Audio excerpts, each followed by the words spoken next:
Hey everybody, welcome back to our Speed Shop. So we're going to be doing some suspension changes, or not changes, but adjustments on the Firebird because I've discovered a few things. So let's get into it.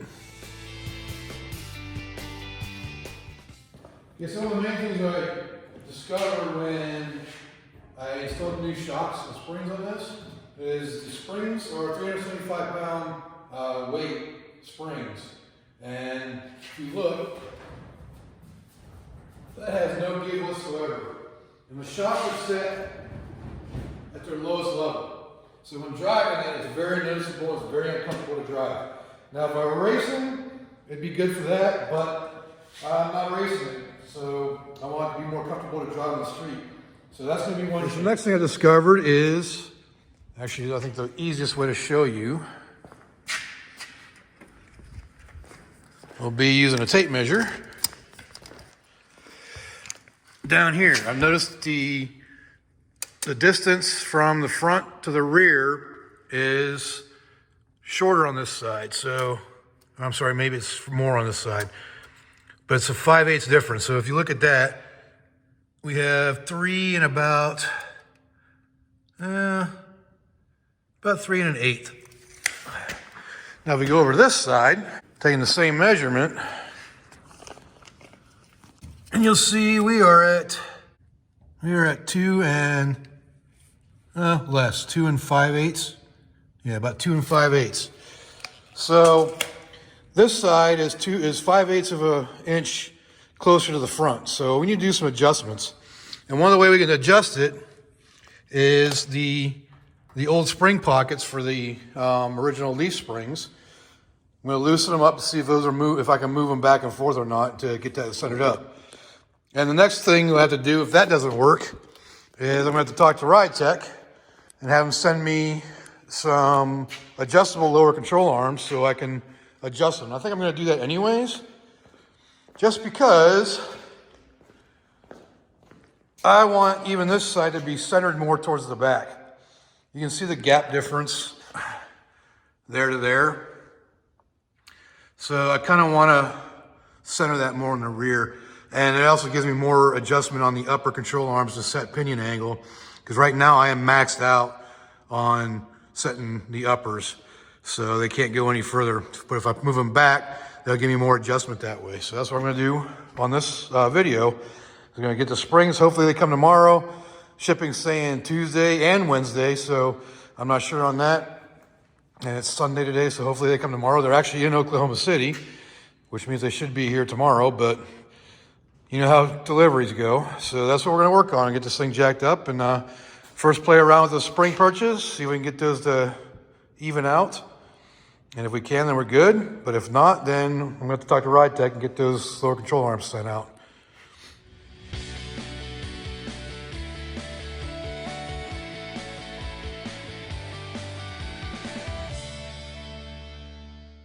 All right, so we got the car all jacked up, and considering the amount of times I've done this in the last couple months, got pretty much down to a science. So I know exactly which jack stands and how high they gotta be. So we're good to go for changing the springs and working on adjusting those spring pockets in the front. I'll show you more what I'm talking about on that here in a minute. Okay, so what I'm talking about as far as the spring perches go is these front spring pockets or perches right here, and they got 3 bolts. There's one here, and one over here. I'm going to loosen those up and see if I can maneuver it and slide this back and try to close this gap a little bit, or I'm sorry, open this gap up a little bit. So that's going to be the first thing I try. But like I said, I'll probably end up buying the, talking to Ridetech and seeing about getting the actual adjustable lowers here. So that way I can actually move it back a little bit more to center the wheel and the wheel well of it. Because this gap back here is a lot more than what it is up here. I'd like to be centered. So that's what we're going to work on. All right, so I'm going to go ahead and loosen these bolts, these 3 bolts. Just see if I can get any movement out of them.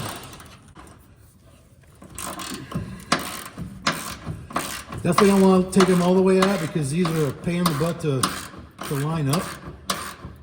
And get them to start in those little U-clip style connectors or I think it's called U-nuts or something like that. No. So I'm just going to loosen them up and see if that's allows it to move at all.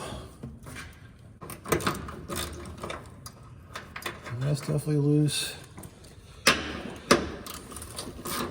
That one's definitely loose.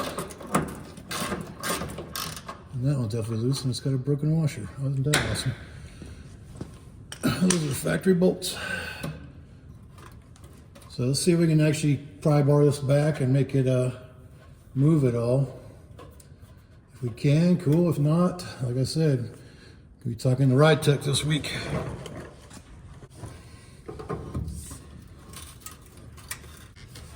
Well, it's definitely moving, but I don't think it's going to move 5/8 or almost 11/16 of an inch.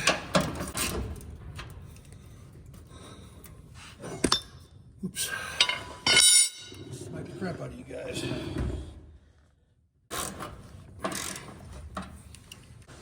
I gotta take a quick measurement just to see if it moved at all. Because now instead of 2 5/8, we were at 2 and just a little bit more than 3/4. So almost 1/4 of an inch. But that ain't gonna be enough, so we're talking to Ridetech and getting that those adjustables on their way.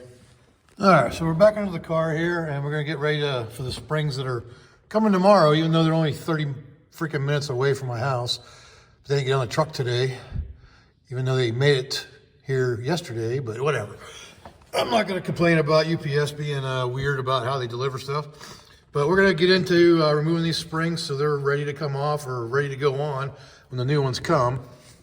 And the way we gotta do that is get up in here, and there's a set screw that we need to loosen, and let me get you on a stand so we can show you that. All right, so there's a set screw right up on here, somewhere around here, right there, and it's a 5/32 headed Allen head, so get your Allen head tool in there, get it loosened.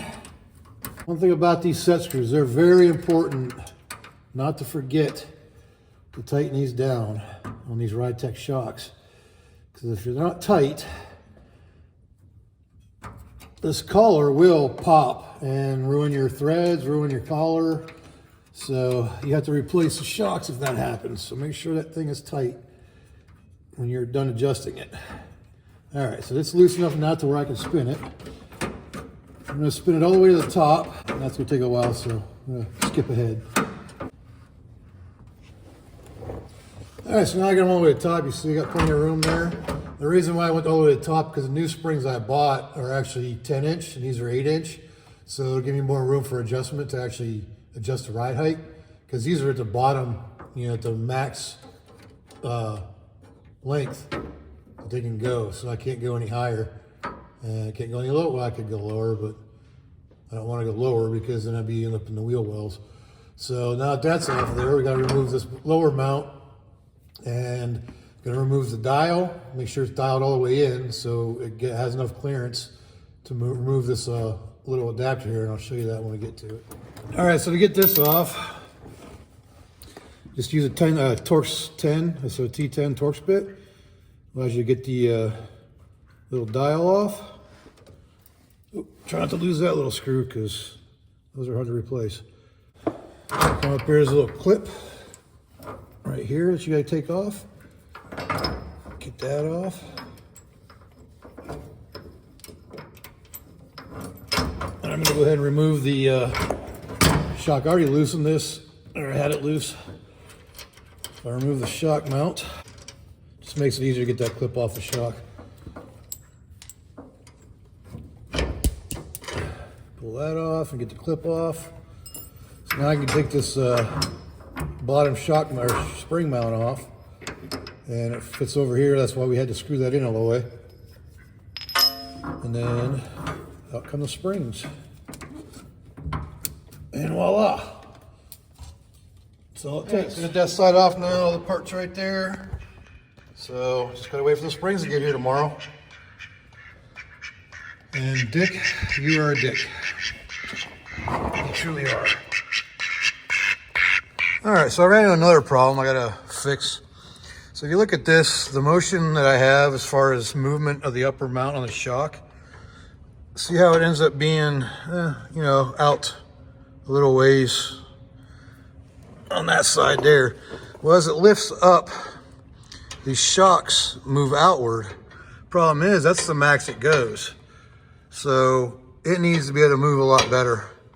So I need to start it somewhere more in the middle, so when it gets to top, when it gets to its max and bottoms out, that's all the further it goes. I don't know if I'm explaining myself well enough or not, but basically what it's doing is bottoming out at the top, and I need the movement to be basically at full droop right there and at full ride height, or a full compression right there. So I need to get this thing mounted somewhere in between when it's not on at ride height, or when it's at ride height, so that way it has the room to travel. So what I'm going to do is I'm going to take this mount here and I'm going to turn it this way and probably weld another bracket on the back here to get it over there, so that way I can rotate it. Hopefully I'll take care of the problem and give it more movement. Okay, so that's the new angle it's going to be at, and I got the transfer punches right here. So I'm going to punch a hole, or punch a place to drill the hole. I don't know if I'm going to clearance anything from the inside of this mount on the inside there to fit the bolt, but we'll see. But that's where it needs to be for this to be centered at full length of the shock. So, and that way it should give me enough room for it to ride up and down at the angle it needs at this arch to go out and not bottom out up there and cause the ride to be even worse. So that's what we're doing.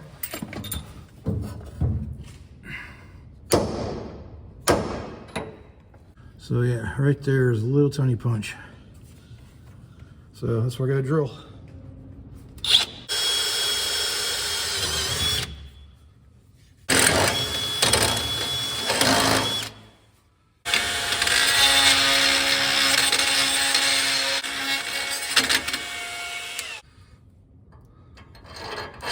There you go. Now the other thing, I think this corner up here is going to hit right up in here. So on that area right there, I'm going to knock that corner off.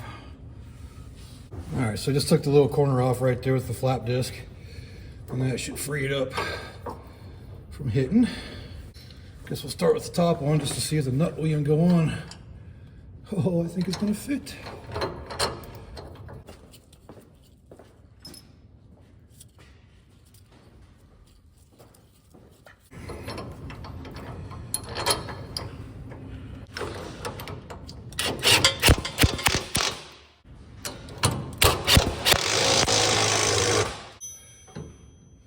I think that's going to be about perfect now. So that's the center. We got about 2 inches that way and about just a little bit more than that on that side, but I think that's going to make all the difference. So let's check motion.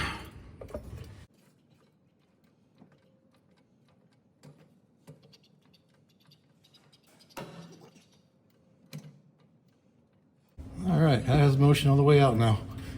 So I think we fixed that side. Still gotta fix the other side, but. All right, so I got both sides modified now, so there's tilted in a little bit. That gives enough room for them to do complete travel on the shocks. So I am good to go on those. So just waiting on the springs. And boy, UPS is just weird. They started with going past me, then they dropped it off and gave it to USPS, and now it's at the post office on the opposite side of the where they started. I don't know, it's weird. But yeah, the spring should hopefully be here tomorrow via USPS now instead of UPS. But got that modification done and good to go on that. Well, the mailman just left and dropped off a box, so let's see what we got.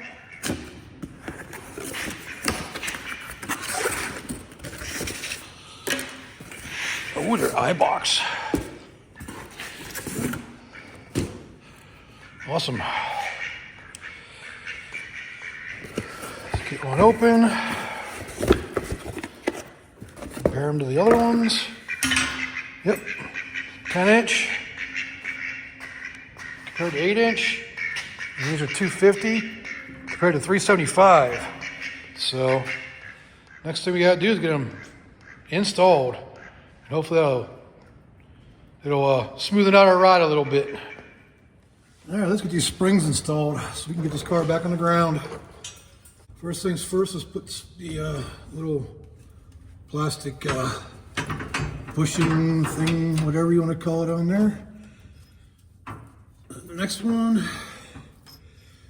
I can put this up on here. And then we need our snap ring.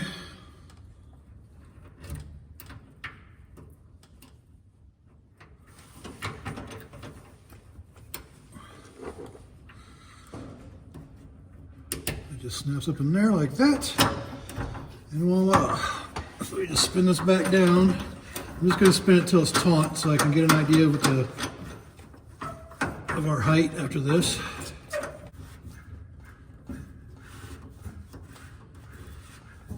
I'm going to bring that set screw around. I'm going to make sure I tighten that down too. So like I said before, don't forget to tighten this set screw down because that's a very crucial part of this. If this thing gets loose, it'll pop off your spring and ruin the threads for the adjuster. We got Dick over here biting me in the arm. That should be tight enough. So I'm going to take the rear end off the jack stand, so let's do the other side first, and then we'll go from there and get her drop back down. The shock's fully back on now. Now you need to check the height and see where we're at with that. But let's jack it up and get it off the jack stand so we know what the weight is. All right, so now the 250-pound springs plus the adjustment I made on the shocks, and they're at the lowest setting right now. This is the difference now. So go back up to the original, and then where it's at now. So it's got a lot better spring to it now. And I'm much happier with that, so you gotta drive it now. So that's the best part, you can drive it now and see how it feels. Comment a little bit here before we take it for a drive that just guesstimate of where the height is gonna be ended up being just about perfect, right where I want it. And I was just basically tightening the springs down to its max level, so we should be good, and Dick is just being loud as usual. But overall, I think the stance looks really good right now. Let's take her for a test drive and see how that suspension feels.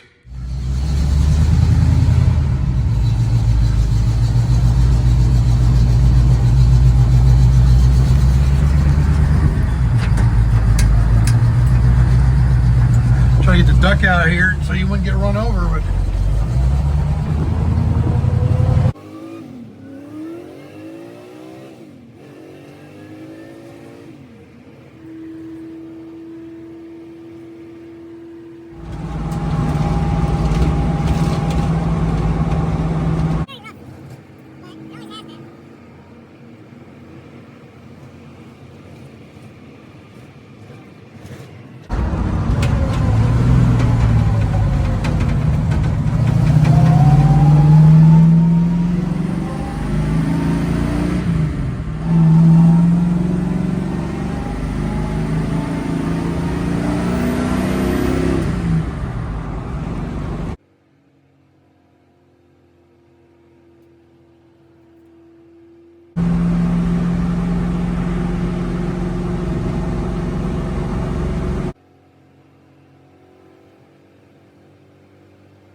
that was fun.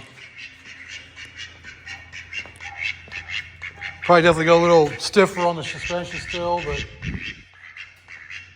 no, overall it rode a heck of a lot better now. So I'm definitely happy with it. What is that? I just freaking get a tear in my tire? If I'm driving it? No, that must have been there somehow. Look at that. Actually looks pretty new. Maybe when I went off the road to avoid that truck. I don't know. Well, it needs new tires anyways. Well, I'll do it for this video on adjusting the suspension on the Firebird, the rear suspension. So we did new coils on, or new springs on the rear shocks, and figured a couple other things out, like the shock was binding, and we fixed that. So she definitely rides a lot better, and now you can drive her a little bit more. I do still want to get the extendable or the adjustable lower control arms, or the lower links for the 4-link, and I got to just give Ridetech a call and see how much they want for those. And I do, because I want to be able to adjust it to center the wheel a little bit better in the rear. Center the rear in the rear. To center the axle better in the wheel wells. So if you like this video and leave a like down there, leave me a comment. Let me know what I can do better. And subscribe if you subscribe. And again, I appreciate y'all watching. So until next time, I will see you all later.